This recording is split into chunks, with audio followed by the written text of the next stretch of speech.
autobusų stotelėje stovi 2 narkomanai. Kasičioko traukia ir vienas sako, Vasia, koks autobusas atvažiuoja?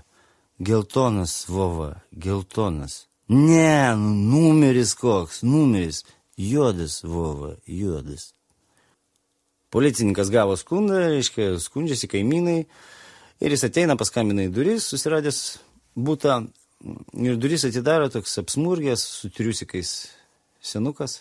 Policininkas taip, sako, suprantat, kaimynai čia skundžiasi, kad iš jūsų būto dvokia deginami skudurai, juokeliai kaisti kažkokie sklinda. Ką jūs čia veikiat? Nu ką, šiaip skudurus deginam, juokiamės.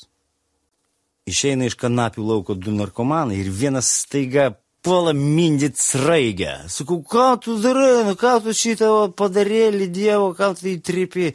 A, ko jinai ištisą dieną iš paskos laksto? Narkomanas stovi ir kemša kasiaką. Ir senutė prieina, sako, sūneli, ką tu čia darai? Taigi nuodas. Aš tikiuosi, močiutė, tikiuosi.